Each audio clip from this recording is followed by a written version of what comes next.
Boa noite, professor.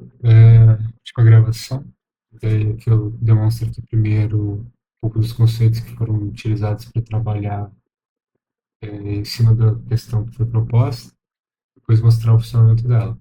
Então, basicamente, a gente vai ter de início, né, um Smith Trigger e um integrador funcionando juntos para gerar ondas quadradas e triangulares. Como e por que isso acontece de maneira intermitente, né, quando a gente faz um bom casamento dos dois? Primeiro que o Smith Trigger, ele, na configuração não inversora, ele vai ter uma tensão de referência, que vai estar na entrada inversora, definida por uma sucessão de resistores. Ele vai ter uma tensão de entrada, que internamente vai ser comparado com dois limiares, que vai ser a tensão de threshold high e a tensão de threshold low. Basicamente, então, quando a gente tem aqui na entrada uma tensão que cresce de modo que ultrapasse o limite superior, a saída do Smith Trigger ela é setada para nível lógico alto. Ela vai manter esse nível lógico alto até que a tensão de entrada desça o suficiente para tanto passar, né, o threshold high, mas aqui no momento ele já não serve, né, para base de comparação. Ela vai descer, descer, descer, descer até passar dessa vez agora no nível lógico, desculpa, linear inferior, que é quando a saída vai assumir um nível lógico baixo. Vai manter até que ela ultrapasse novamente o limite superior. E basicamente é isso, é assim que funciona né, o Smith Trigger. Sempre, no caso do módulo inversor. Sempre que você ultrapassa o limite superior, a saída é alta. Ultrapassa o limite inferior, a saída é baixa. E a brincadeira é justamente que a gente está mostrando para o senoide, né? Mas se fosse um triângulo, funcionaria da mesma forma. E a gente vai ver de onde vai ser esse triângulo. Esse triângulo vai ser do integrador. O integrador, ele, a gente pode fazer a seguinte análise, né? A tensão no capacitor, ela vai ser uma integral da tensão de entrada. E aqui no integrador, a gente vai ter um amplificador, que vai ter uma realimentação, um capacitor nessa realimentação. Dessa maneira que essa topologia vai gerar para a gente, sem considerar o RF replicante, né? Essa saída, que vai depender de uma integral da tensão de entrada. E isso aqui funciona muito legal, na teoria, muito legal mesmo, mas na prática pode dar problema, porque a função de transferência disso aqui é menos um sobre RCS. Esse CS, quando ele tende a zero, faz nosso ganho disparar infinitamente. E isso, numa aplicação prática, vai causar problemas. Então, a gente precisa definir um,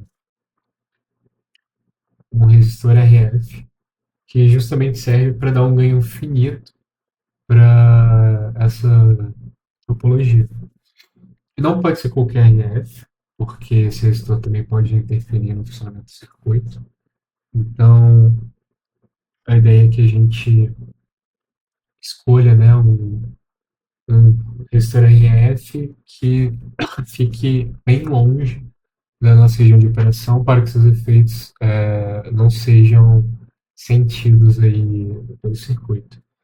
Então, a gente calculou né, um RF para uma frequência baixa né, de 2 Hz, que aí é 50 Hz abaixo da nossa frequência mínima, 50 Hz não, 50 vezes menor do que a nossa frequência mínima, tentando isolar bastante de sua atuação. Então, com um capacitor de 500 nano, a gente calcula a partir dessa fórmula um resistor de 160K.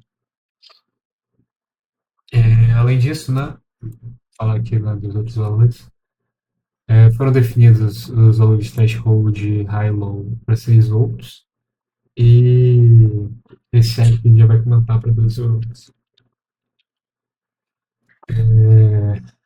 Perfeito, então calculando né, o R1 e o R2, a gente tem essas duas fórmulas para VTH e VTL. elas juntas formam um sisteminha de equação que, se resolvido, nos mostra que o R1 tem que ser metade do R2. Então, para um R1 de 1K, a gente tem um R2 de 2K. Isso para a nossa configuração, né, de L+, e VTH.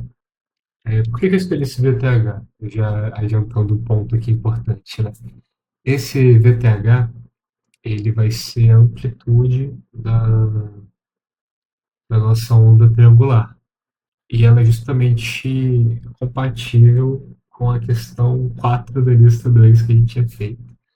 E pedia justamente para a gente transformar essa onda triangular de 6 de pico em uma senoide, então quis usar o mesmo circuito, né, porque as contas são bem grandes.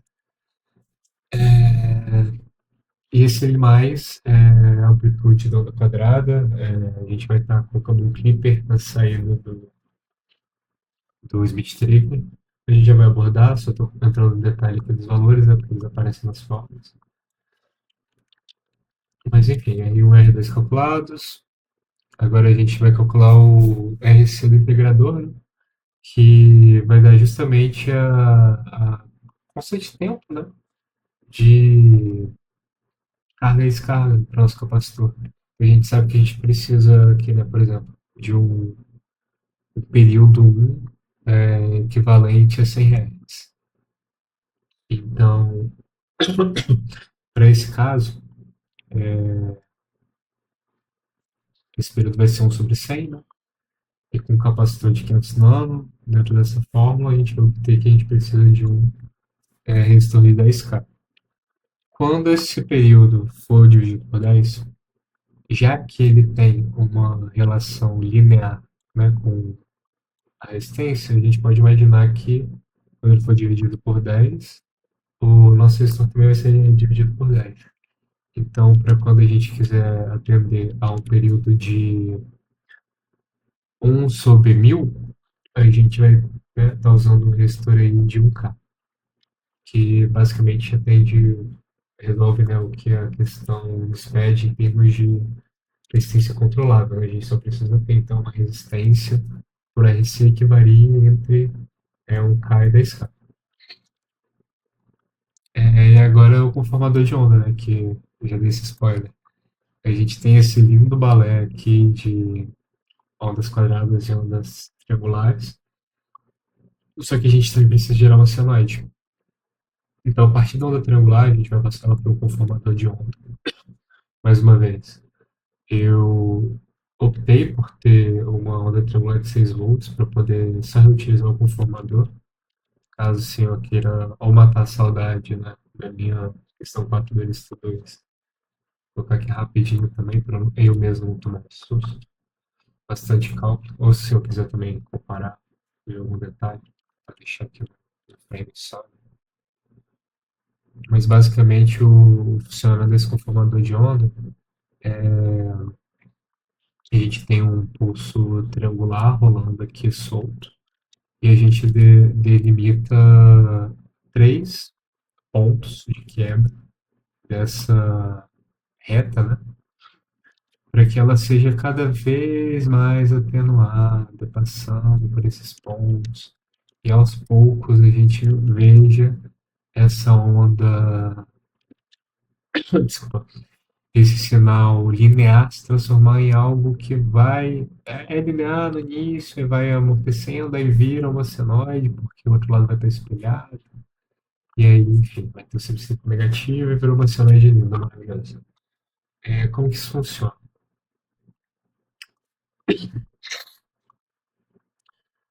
A princípio, quando a situação for bem baixinha e nenhum desses diodos estiver conduzindo, a gente vai ter esse caminho aqui, né, de entrada igual saída, que é bem próximo do que a gente está imaginando, né, pela figura, pelo gráfico. Aos pouquinhos, esses diodos vão serem ativados em pontos que correspondem a esses ângulos que a gente definiu, né? O θ1, θ2, θ3. Então, por exemplo, né? Aí depois ativa aqui esse primeiro diodo. Desculpa, desculpa. Ativar esse primeiro diodo e a gente vai ter uma atenuação aqui, uma primeira atenuação desse V0. Depois a gente vai ativando mais diodos e essas atenuações vão somando e de pouquinho em pouquinho o nosso V0 vira uma minhoquinha. É isso, né? Beleza. Então, ok. Nesse momento, então, a gente já tem, né? A onda quadrada, a onda triangular e a senoide. Resta, resta o restante, né? No caso, a questão também pede para a gente regular a amplitude de saída com o unipotenciômetro. A ideia aqui é que a gente vai ter uma chave seletora, né? Então, eu tô usando um rotary switch. É, imagino que fisicamente ele seria tipo um botãozinho, tipo aqueles botãozinhos de potenciômetro mesmo. A gente vai ter uma chave seletora, né? Pelo menos imagino assim. Vai dar para a gente escolher entre triângulo, quadrado, senoide. E aqui para desligar eu deixei no ground, né? Para não ficar flutuando esse quarto estado, né? Não deixar ligado nada. Então, basicamente, a gente vai fazer a seleção de qualquer um desses valores de onda e a gente vai ter que atenuá-los, né? Como que a gente vai atenuá-los? Aqui depois desse seletor, a gente vai ter um divisor de tensão que vai ser variável, né? Porque quando esse divisor de tensão for zero, toda a tensão vai aqui em cima. E quando ele for 100%, ele vai estar dividindo aqui, pensando, né, vamos fingir que aqui é um divisor de tensão, né, 150. E o nosso seno aqui tem uma amplitude de 2 volts pico. Quando ele passar para esse divisor de tensão, ele vai ter uma amplitude de 1 volt pico. É, e é muito importante, antes da gente chegar nesse ponto aqui, que cada uma dessas ondas tem a mesma amplitude. Por que, que elas não teriam essa amplitude antes? Porque a amplitude da onda quadrada vai depender. Cadê? Oh, misericórdia, cadê? Ué?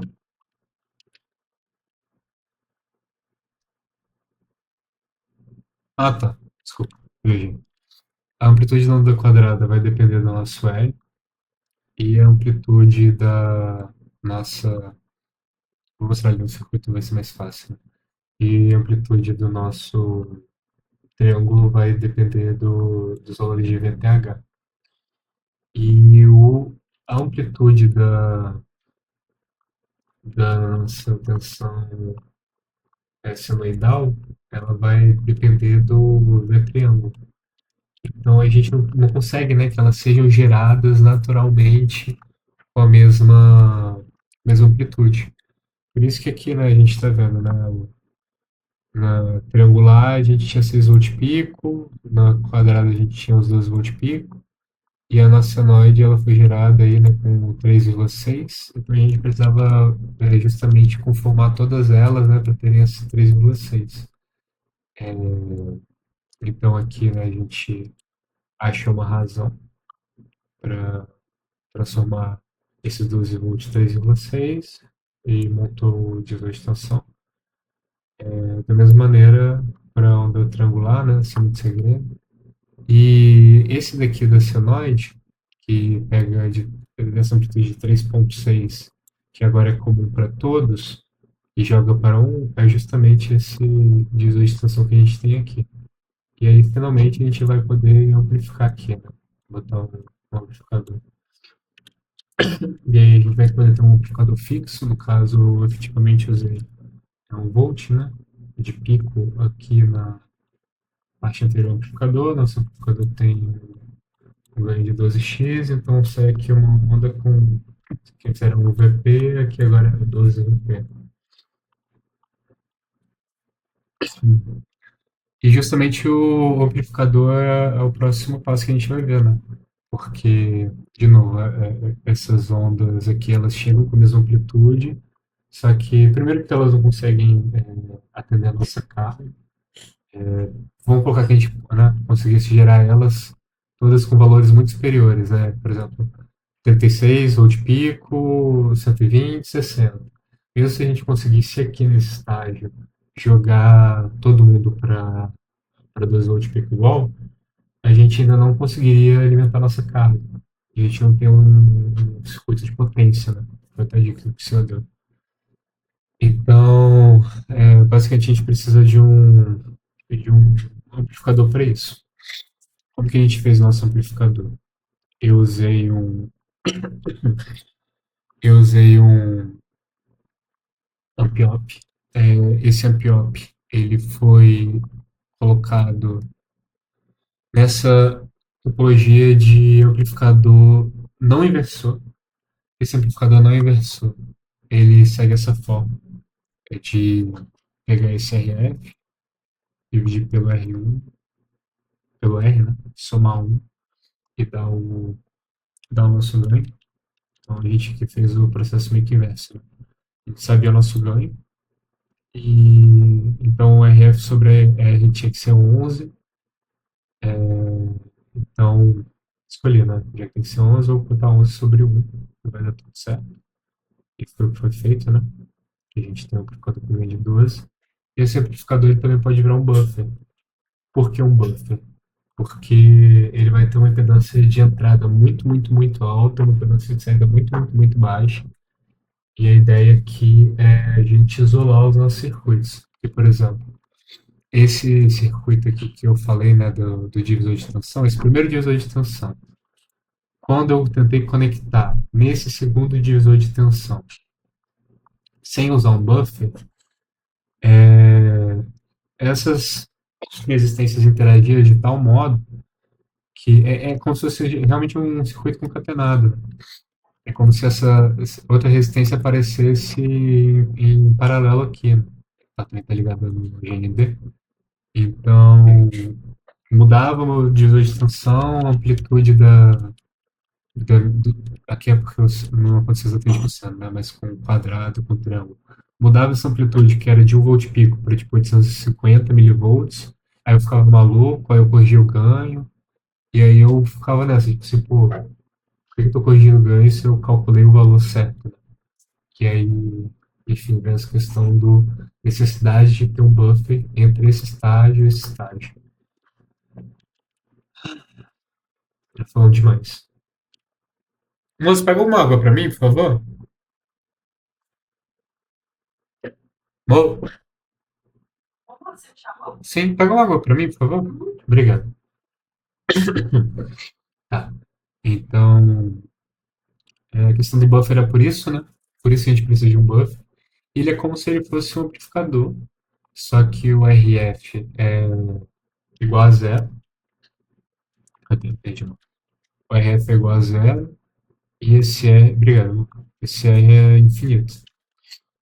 Então, quando a gente vai calcular o ganho, a gente vai ter zero sobre infinito, que dá zero, a gente vai ficar que o ganho é igual a 1. Então, por isso que o buffer ele tem ganho unitário. E, enfim, não vai interferir na nossa longa. Basicamente era isso. Falei bastante até, mas acho que ficou clara a ideia. Vou passar então para o circuito. Vai dar para passar um circuito um pouco mais rápido, né? Só comentar uns pormenores aí que foram mais pertinentes ao circuito mesmo.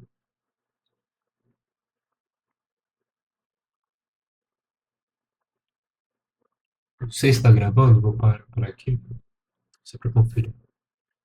Tava gravando, achei que podia estar gravando só o pente, fiquei com medo de ficar falando assim, depois perceber que não registra nada. Aqui estão os circuitos que foram calculados. Vou tentar ir mostrando a saída parte por parte, você para a simulação colaborar. Às vezes ela é um pouco mais rápida, no geral ela tem estado um pouco lenta. Mas aqui a gente está vendo, né, a geração do, da onda triangular e da onda quadrada. A onda quadrada aqui 12 volts, onda com 6 volts.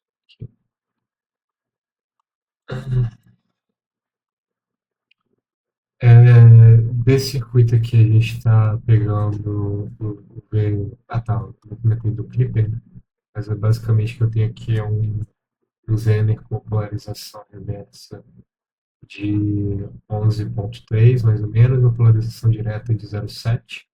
Então garanto que eu sempre vou ter 12 volts, independente da minha alimentação, né? Que é um pouco maior. Então, beleza, a gente está tirando daqui, né, tanto a onda triangular quanto a onda quadrada.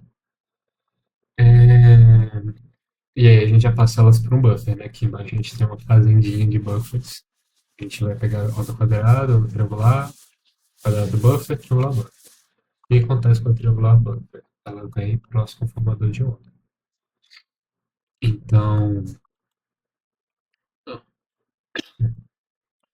aqui no conformador de onda, a gente pode ver que ela está em nessas 6 volts ainda, e a tensão sinoidal em 3,6, conforme a gente já conversou na primeira parte. Então, essa tensão sinoidal, ela vem para o buffer. E beleza, agora a gente já tem, né, uma onda quadrada, triangular e senoidal todas bufferizadas. E aí a gente é, diminui, passa elas, né, por um ajuste aí de amplitude. No caso, triangular e a quadrada, a gente vai estar jogando para a amplitude da onda senoidal. Então, está no símbolo, vou deixar no. Ué, tá pausando. Então a gente tem elas aqui, são geradas com a mesma onda, né? Só para mostrar aqui. A gente está usando o canal A, canal B, 2 volts por divisão, canal C, 2 volts por divisão, canal D não está sendo usado. Mas aí é basicamente isso que a gente está vendo. Elas todas, né, com 3,6 ali em cima, né?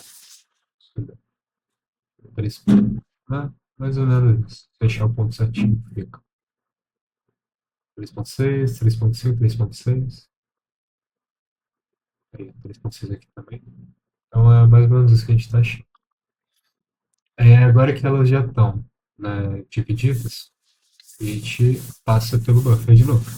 Porque antes eu estava pegando essa tensão triangular 1 e tensão quadrada 1, estava colocando aqui direto e teve problema que eu comentei na parte anterior. Né? Desse circuito, desse circuito, e a minha amplitude diminuía, eu achava que o alguém estava errado, eu fiquei maluco, e no final de tudo eu precisava de um buffer. Então, aqui está ele, né?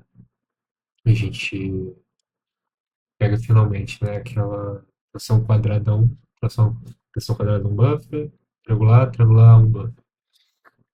E aí a senoide, a gente já tinha passado nela pelo buffer antes. Como a gente botou essas duas na amplitude dessa primeira, essa primeira não precisou passar aqui por cima, né? Todos eles vão passar por esse nível de tensão aqui. Vai ter a, o potencial para variar a amplitude, né? Conforme a gente já comentou. Vou só passar primeiro, né, o restinho do circuito e depois a gente volta conferindo essas coisas, tanto da amplitude quanto da frequência lá atrás, que eu não passei direto. Né? Basicamente, aqui eu estou usando um amplificador com o PIOP, estou usando 741.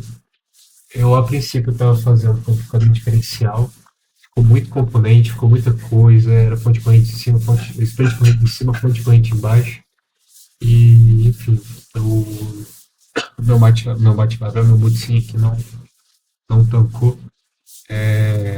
Quando eu continuei nessa sala, você me recomendou usar um amplificador com 741, né? Precisou mais acertar do que ele ia ter tomado. Só que esse 741 ele ainda não alimenta carga. Se a gente tirar aqui no circuito e medir aqui a tensão, no osciloscópio vai estar bonitinho. Só que a corrente de saída disso aqui é muito baixa.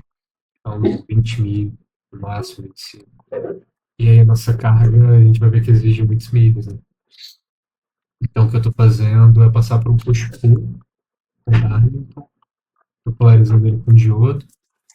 Passei nessa sala também para conversar sobre esses problemas, né, que eu estava tendo de saturar na saída do push-pull, a forma de onda no topinho dela, né? E aí o senhor muito bem falou que era a questão aqui do questão gestores de temperatura, que estavam muito altos, estavam mesmo, estavam 10 ohms. Eu acabei mantendo 10 a princípio por usos e costumes mesmo, né? E basicamente quase todo o circuito que eu estava usando, ele encaixava de 10 funcionava bem, mas ele realmente acabava consumindo uma parte muito grande que deveria ir com carga, que acabava até sendo o gargalo mesmo, né? Depois posso botar esse valor aqui no final do vídeo, botar ele para 10 ohms.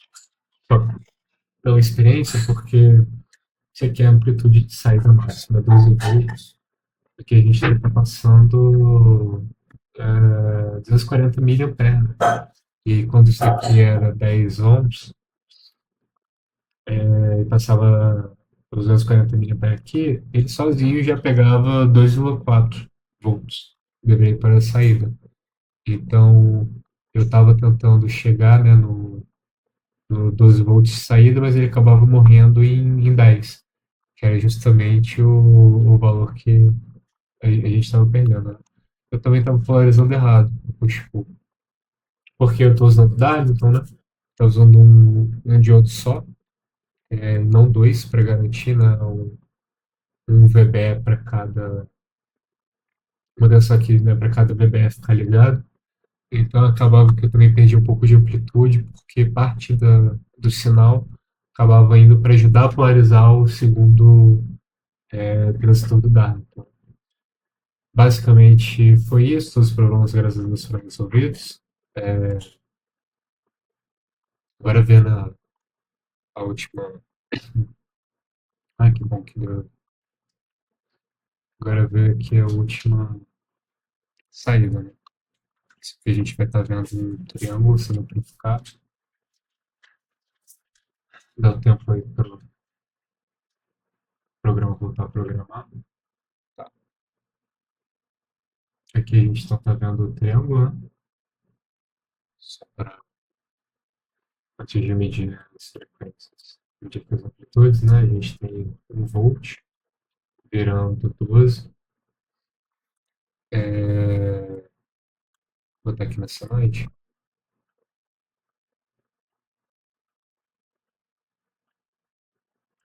Aqui é a nossa slide. De novo, a gente vai ter 1 volt virando em 12, né? Aqui só para não ficar flutuando, né? Se a gente quiser, sei lá, tipo, deixar desligado. E aqui é quadrada, né? Que vai estar aqui de 1 milivolt a 1 volt aos 12.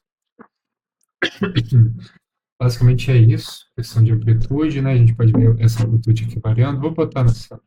Vou mostrar com todos, né? Só para. Deixa eu variar de uma vez, só para não ficar esquisito. É. Vou botar aqui 50%, né? Aqui. Vamos guardar mais um pouquinho aqui esse lance.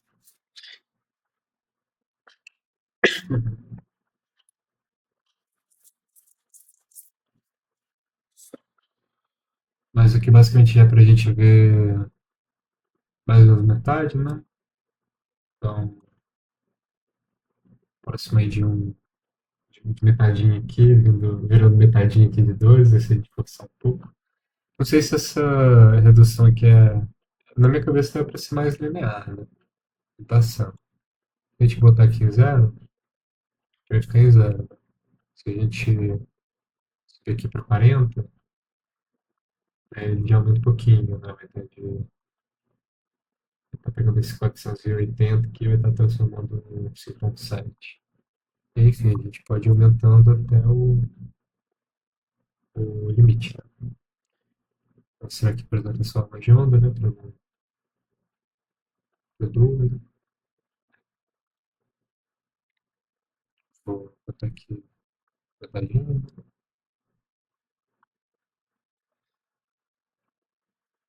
Aguarda mais um pouco.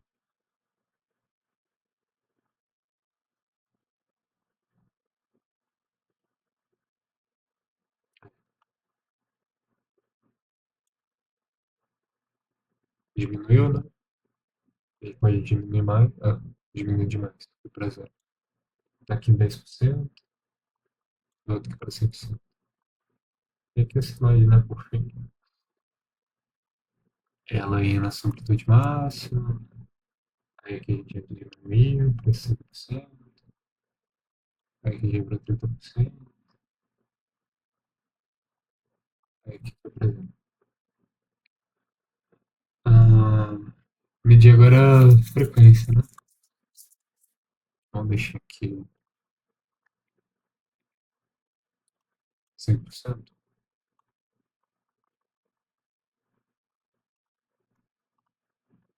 Deixar aqui 100% e variar só a frequência agora.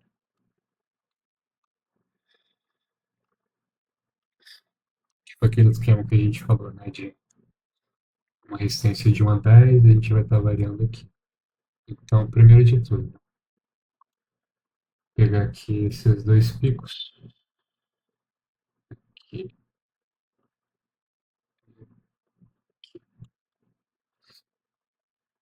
É, a diferença aqui é de 10 milissegundos, né? Se a gente registrar aqui melhor. 10 milissegundos. E isso nos dá 1 sobre 10, vai nos dar 100 Hz, né? E aí a gente consegue ver mais rápido à medida que a gente vai diminuindo, né? A gente percebe que começa a ter mais formas de onda iluminando o espaço, né? Até aí o que seria o nosso, o nosso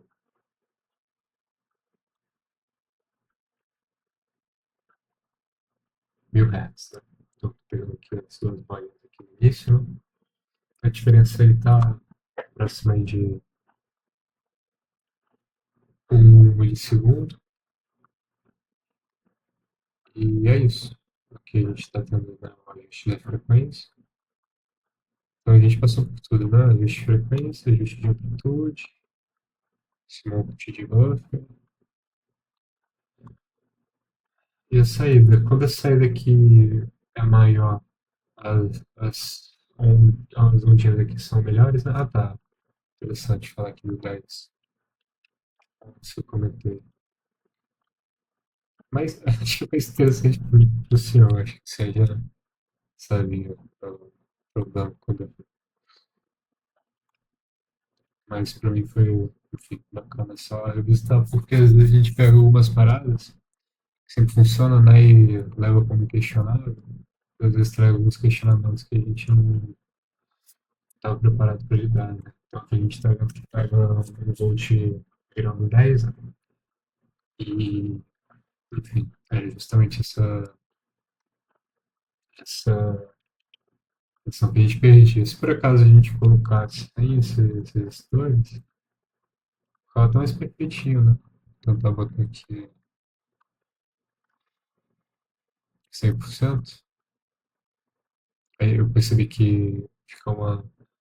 Porque também não sei se é uma questão do programa, né? Tipo, tem uma quantidade limitada de pontos dele, ele preferia uma frequência mais devagar para gerar, né, paciência, uma, sei lá, de mais bonitinho. Ignorando, né, o fator a comidinha aqui na parte de cima, na parte de baixo, a forma de onda eu tenho achado mais bonitinha no máximo. Embora não tenha grandes prejuízos, né? Só, sei lá, só um sentimento mesmo. Vou botar aqui no máximo, então.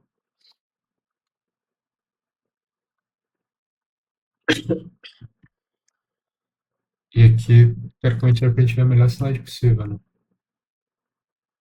já que tá sem os gestores e sem e tudo no máximo.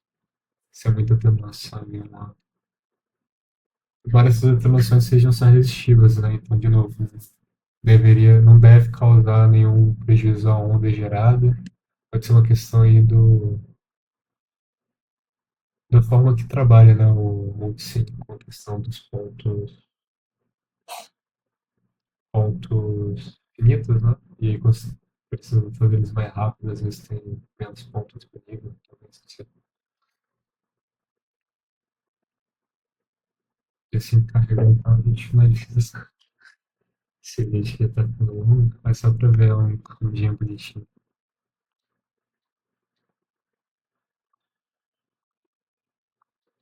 Opa, ah, mentira. Parece aqui, ó. Ah,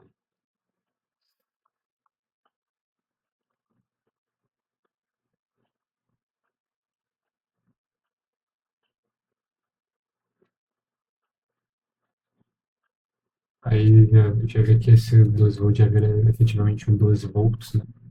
Não um 11.999. Enfim, foi isso aqui, trabalho extra. Espero ter demonstrado aí o proveito que eu tirei da oportunidade, né, da questão. Sei que eu aprendi bem, sei que demonstrei bem aí o que eu aprendi. Está sempre muito ter ficado muito grande a atenção. Não sei se dá a perder ponto por apresentação prolixa, mas se der, eu deixo diretamente. De qualquer forma, valeu, professor. Boa noite.